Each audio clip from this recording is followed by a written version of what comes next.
So today I'm going to make a very quick video for everybody here who follows what I say. And today I'm dedicating this message to Zimbabwean men, right? Kuti munzwisise because kuna varume ku Zimbabwe vaneka kuzungaira kakeke kunyepedzera kupinda toilet yakanzi vakadzi chete. Uvati munondima vakadzi chete.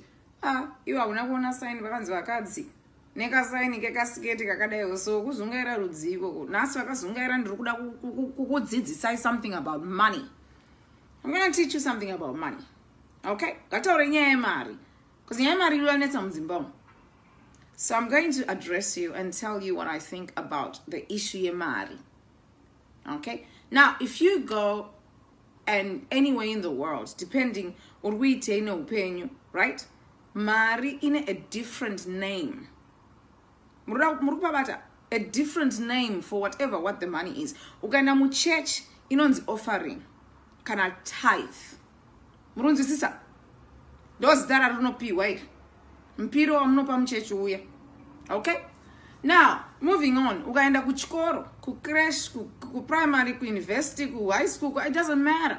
Kuchikoro inonzi school fees. Yatochinja zita. Yachinja. Ugaenda kuno dana nemkadzi ukati kuda kumutora kubva kuvabereki wake paanogara kana achi omuita an honest woman in front of God inonzi rora pachirungu toti dowry vamwe toti lobola munzwisisa. Follow this story, okay?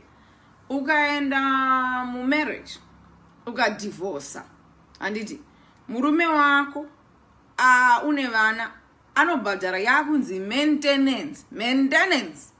maintenance, okay? That's what you have to pay if you divorce your wife and you have a child. Yachinja zita. Ukamiso pa mapurisa. Anditi. Wamiso pa mapurisa. Okay? Here's how it happens. Munagata chingondipo kambijana. Chinonzi chiwoko muhomwe kana bribe. Mwanzwisisa? Yalochinja zita, but imari, it's the same currency. It's the same amount of monies zirubviswa in the same ways. Ukaenda ukaita mhosva yako, unobviswa yako nzi fine. Ajiboy toti fine, but it's fine. You pay a fine for whatever you do wrong. Anditi, uno charge wakunzi unobvisa mari yakadai so. Okay, fine. Ukaenda ukanoshanda, wapeza basa. Anditi, wa retire, inonzi pension. So you get your pension because you finish working. Right? Kana uchishanda before you finish working inonzi salary or a wage. Unonzwisisa. Ukaenda ku restaurants, ugapa kona ku saloon kana whatever. Ugapa munu that extra money yekuti wagona basa. Inonzi tip. Yachinja zita. Imari. Okay?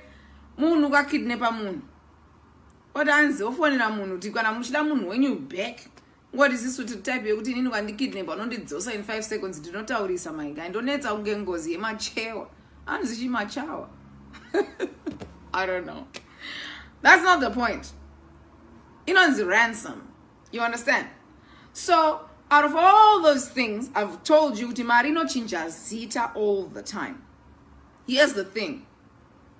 Mari unopa mukadzi wako kuti anogadzirwa musoro atsvukirire achindire aite maproducts akanaka aitowo mukadzi pane vanhu aitowo kuratidza kuti anochengetedzwa nekudii. Mari iyoyo yaunopa mukadzi iyeye ndo runonzi rudo, tinoiti love, ndo kunonzi kuita mukadzi queen.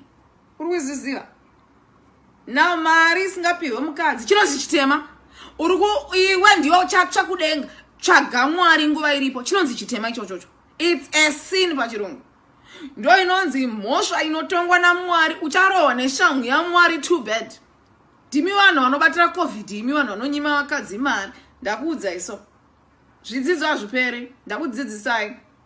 You can find me on Instagram, Masipanda85.